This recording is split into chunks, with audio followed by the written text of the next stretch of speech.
Welcome back friends. In this lecture આપણે કોષ એ જીવનનો એકમ એના વિશેની ચર્ચા કરીએ છીએ અને છેલ્લા લેક્ચરમાં વનસ્પતિ કોષ, પ્રાણી કોષ જેવા સુકોષ કેન્દ્રીય કોષ વિશેની પણ એમાં આપણે ચર્ચા ઓલરેડી કરી ચૂક્યા છીએ.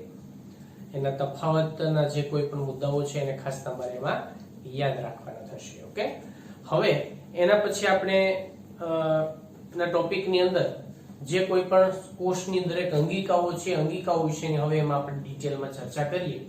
તો એમાં આપણે સૌથી પહેલા વાત કરીશું કોષ રસ પટલ વિશેની. કોષનો અભ્યાસ આપણે બધા કરી ચૂક્યા છીએ. તમને યાદ પણ હશે કે કોષની જો આપણે સામાન્ય રચના જોઈએ તો કોષની સામાન્ય રચનામાં સૌથી બહારના ભાગે હોય કોષ દિવાલ. કોષ દિવાલ વનસ્પતિ કોષની વાત કરીએ છીએ કેમ કે એમાં કોષ દિવાલ હોય, પ્રાણી કોષમાં ન હોય. બરાબર, કોષ દિવાલની નીચેના ભાગે એટલે કે કોષ દિવાલની અંદરના ભાગે આપણને શું જોવા મળે છે તો કે કોષ રસ સ્તર. એટલે આ એની અંદર આપણને જોવા મળે છે કોષ રસ સ્તર. તો આ કોષ રસ સ્તર છે અને કોષ રસ સ્તરની અંદરના ભાગે આપણને કોષ રસ અને અહીંયા એની રાજધાની જે છે રાજધાની, અહીંયા એનું કોષ કેન્દ્ર અને બાકીના બધેનો જોવા મળે છે આપણને એનો કોષ રસ.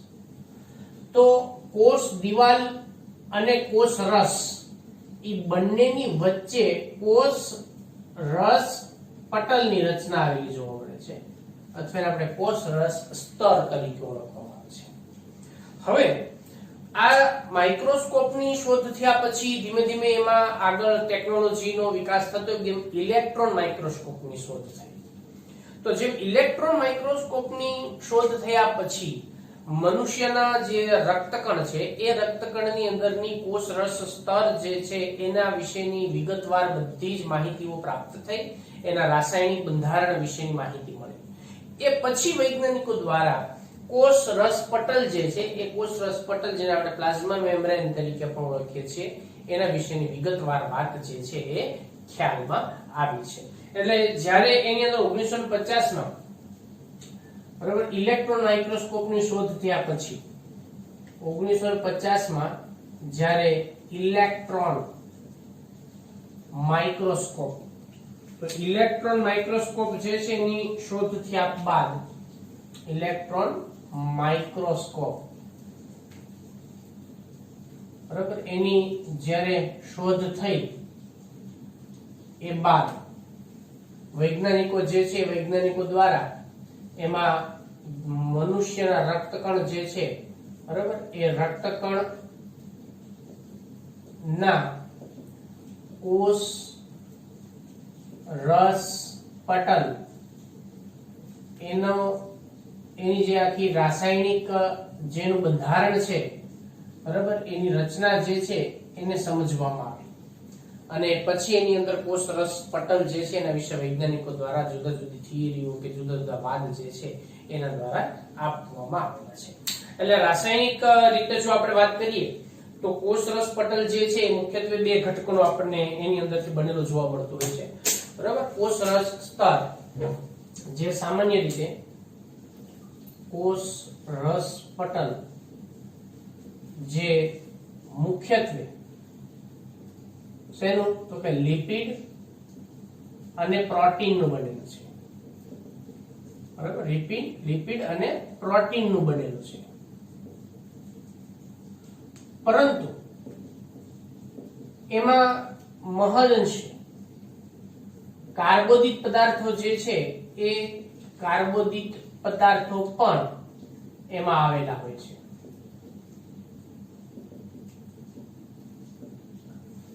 એટલે મુખ્યત્વે લિપિડ અને પ્રોટીનનું બનેલું છે. લિપિડ જે છે એ ફોસ્ફોગ્લિસરાઇડ અને ગ્લાયકોલિપિડ પ્રકારના આપણને જોવા મળતા હોય છે ખાસ કરીને એમાં. અને એમાં લિપિડ જે છે એ લિપિડ જે ખાસ કરીને ફોસ્ફોગ્લિસરાઇડ અને ગ્લાયકોલિપિડ પ્રકારના લિપિડ બરાબર ફોસ્ફોગ્લિસરાઇડ અને ગ્લાયકોલિપિડ પ્રકારના લિપિડ આપણને એમાં જોવા મળે છે. બરાબર, એટલે આ રીતે આપણને લિપિડ અને પ્રોટીન જે છે એનું બનેલું કોષરસ સ્તર જે છે એની રચના આપણને એની અંદર જોવા મળતી હોય છે. હવે એમાં જુદા જુદા પ્રકારના જે વૈજ્ઞાનિકો છે એ વૈજ્ઞાનિકો દ્વારા એમાં અલગ અલગ પ્રકારના જે કોઈ પણ મોડેલ જે છે એ કોષરસ સ્તરના મોડેલ, બરાબર, કોષ રસ સ્તર એના વિવિધ મોડેલ આપવામાં આવેલા છે, બરાબર, વિવિધ મોડેલ એના દ્વારા આપવામાં આવેલા છે.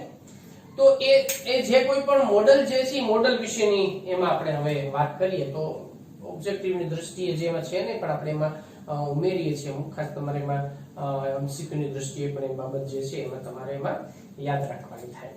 તો એની અંદર સેન્ડવિચ મોડેલ છે. પહેલું મોડેલ જે છે એને સેન્ડવિચ મોડેલ તરીકે ઓળખી શકાય, બરાબર. આ સેન્ડવિચ મોડેલ છે. સેન્ડવિચ મોડેલ જે છે ડેવિયન અને એમાં ડેલ્સન, તો ડેવિયન અને જે કોઈ પણ એમાં ડેલ્સન નામના જે બે વૈજ્ઞાનિક છે, બરાબર, એ વૈજ્ઞાનિક દ્વારા એમાં ડેનિયલ અને ડેવસન જે છે એના દ્વારા આપવામાં આવે છે. તો ડેનિયલ અને ડેવસન જે છે એના દ્વારા એ આપવામાં આવ્યું છે, બરાબર. ક્યારે આપવામાં આવેલું છે? 1935 ની અંદર આપવામાં આવેલું છે. તો એ 1935 માં આપવામાં આવ્યું છે. એવી જ રીતે બીજું મોડેલ જે છે એને આપણે એકમ પટલ સંકલ્પના તરીકે પણ ઓળખવામાં આવે છે, અને અથવા એને આપણે યુનિટ મેમ્બ્રેન મોડેલ તરીકે પણ ઓળખવામાં આવે છે. અને આ મોડેલ જે છે એ રોબર્ટસન દ્વારા આપવામાં આવેલું છે, બરાબર, રોબર્ટસન. તો એના દ્વારા આ મોડેલ જે છે એ આપવામાં આવેલું છે 1949 માં. અને ત્રીજું મોડેલ જે છે, બરાબર, જે સૌથી વધુ પ્રચલિત મોડેલ બન્યું છે એની અંદર, અને એ ત્રીજું મોડેલ જે છે જેને આપણે એમાંનું ખાસ કરીને જે ફ્લુઇડ મોઝેઇક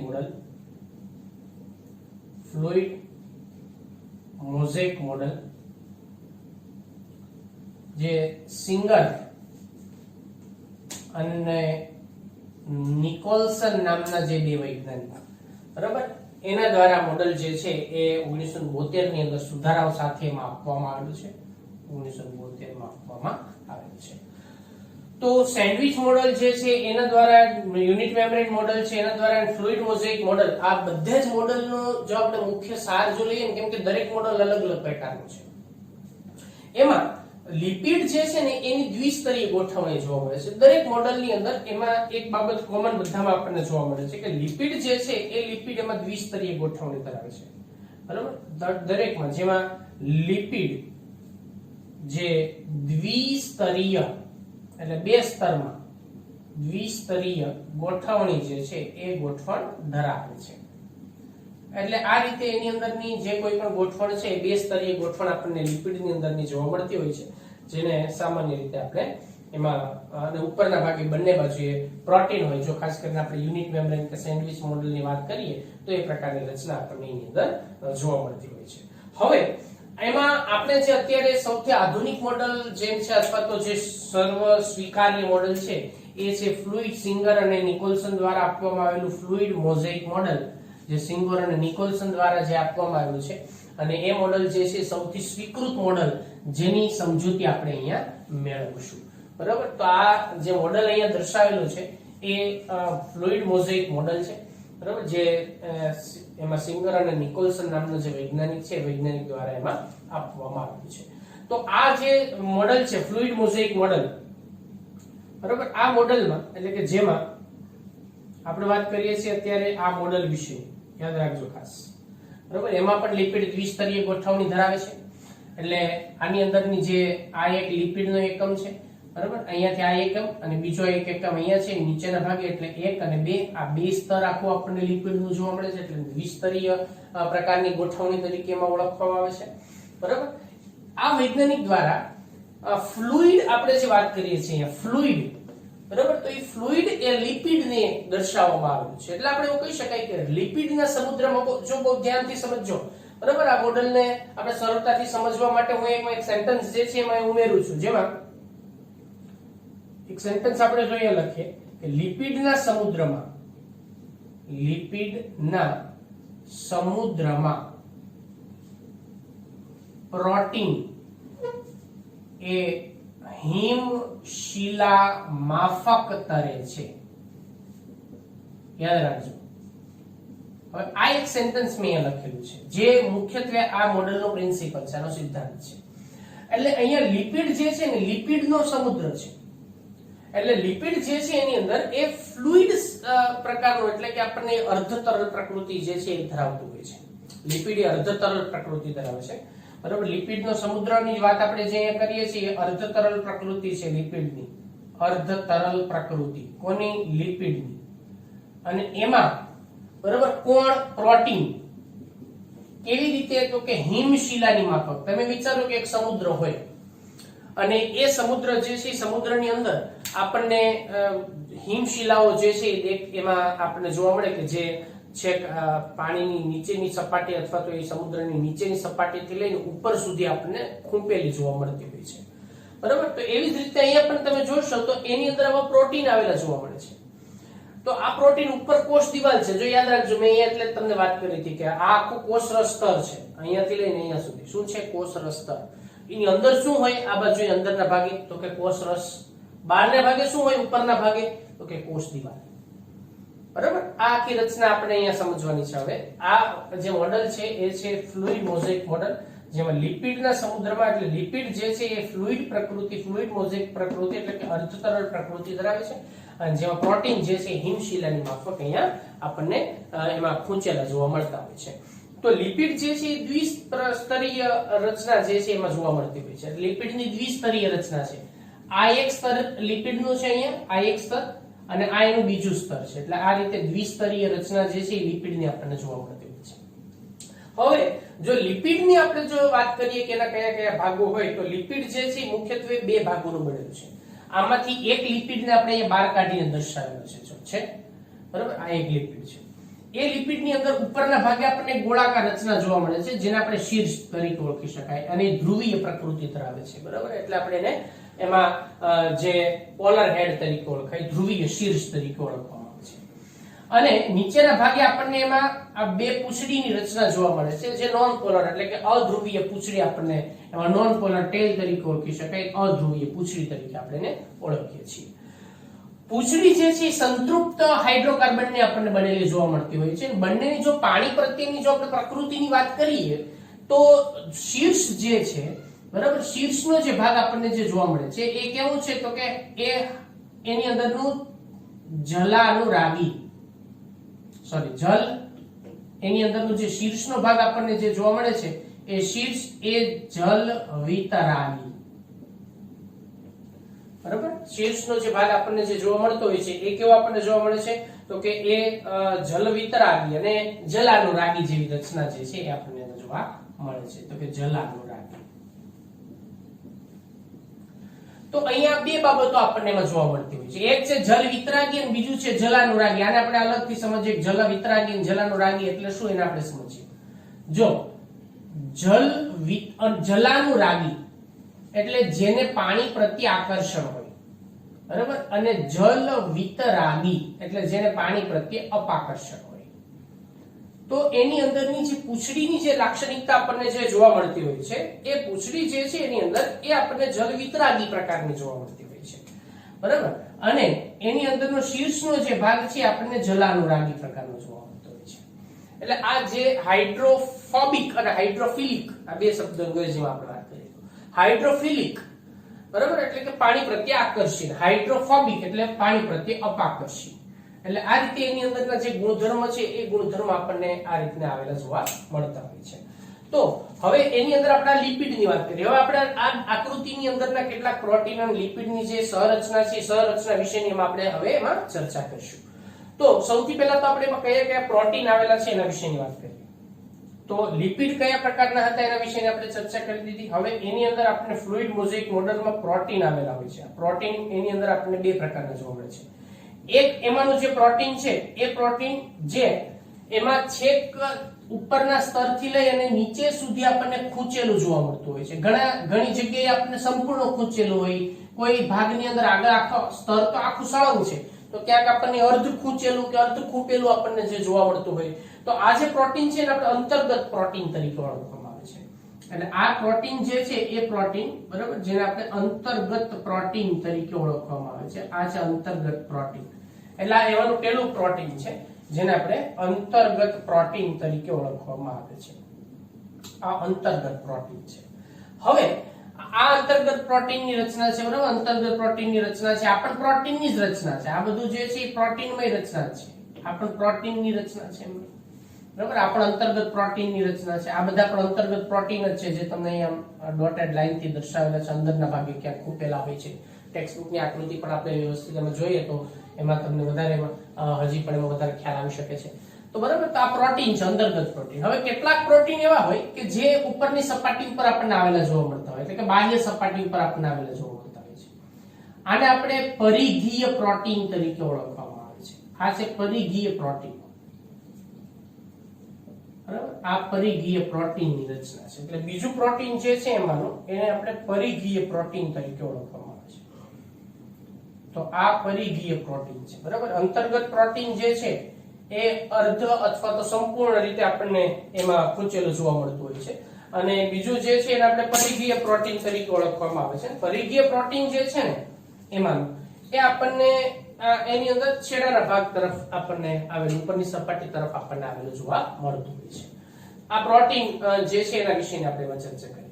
હવે પ્રોટીનની સાથે એમાંનું જે કેટલીક અહીંયા જે અણુઓ છે આ બધા શર્કરાના અણુઓ છે અને એ એની સાથે આપણને સંકળાયેલા જોવા મળતા હોય છે. આ બધા શર્કરા જે છે શર્કરાના અણુઓ છે, બરાબર. આ બધા શર્કરાના અણુઓ છે જે આપણને એની સાથે એ આપણને એમાં સંકળાયેલા જોવા મળતા હોય છે.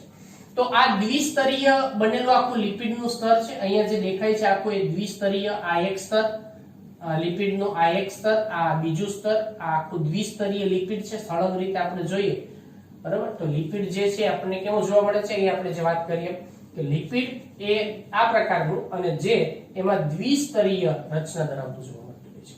અને પ્રોટીન જે છે પ્રોટીન એમાં આપણને ખૂંપેલા જોવા મળતા હોય છે. અને જેની તરલતા જે છે પ્રોટીન એ બે દ્વિસ્તરની વચ્ચે એની જે અર્ધ તરલ જે આખી પ્રકૃતિ છે એમાં એ પ્રોટીન જે છે બધા પાર્શ્વીય રીતે આપણને એની અંદર ગતિ કરતા જોવા મળતા હોય છે.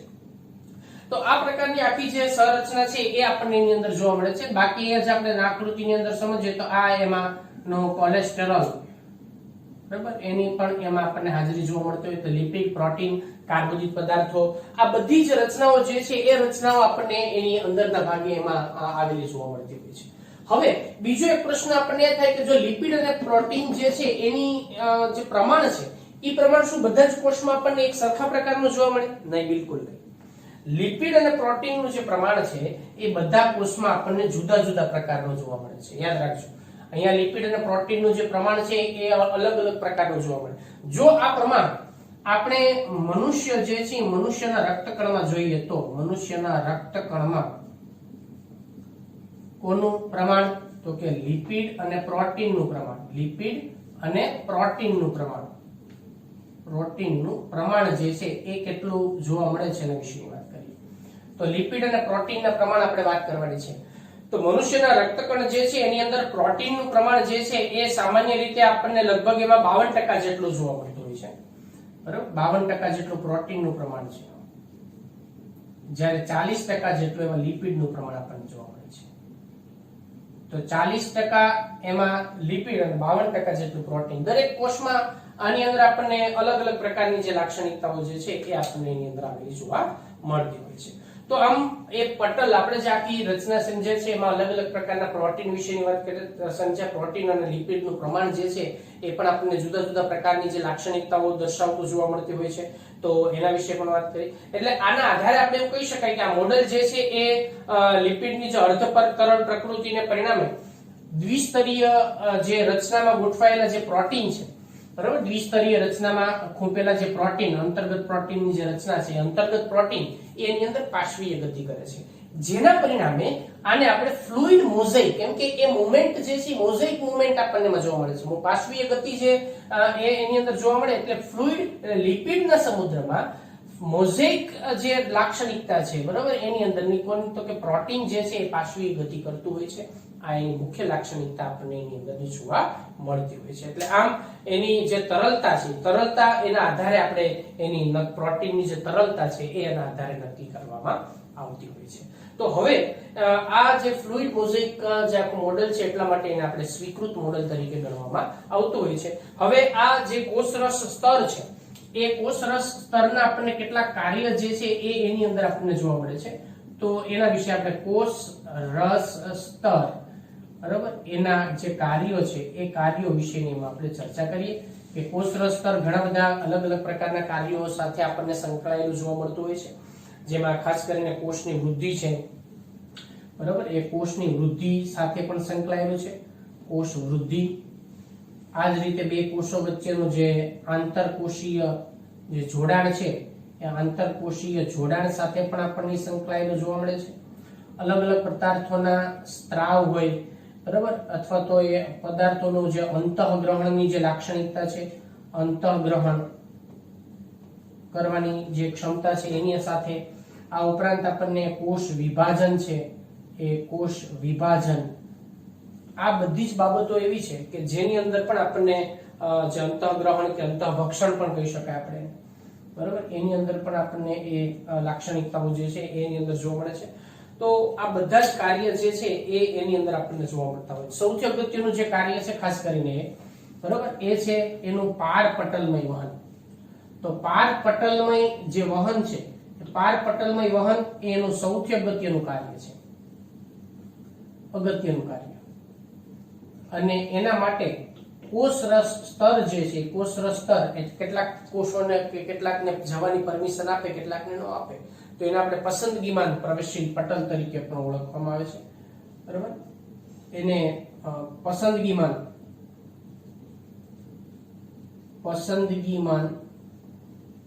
પ્રવેશશીલ પટલ તરીકે પણ ઓળખાય છે. તો આ રીતે એ ખાસ કરીને જે અણુઓનું કે ઘટકોનું જે વહન છે એ વહન સાથે પણ આપણને સંકળાયેલું સૌથી અગત્યનો ભાગ એના દ્વારા પણ આપણને ભજવતું જોવા મળે, જે પસંદગીમાન પ્રવેશશીલ પટલ તરીકે, અર્ધ પ્રવેશશીલ પટલ તરીકેની લાક્ષણિકતાઓ જે છે આપણને ધરાવતું જોવા મળતું હોય છે.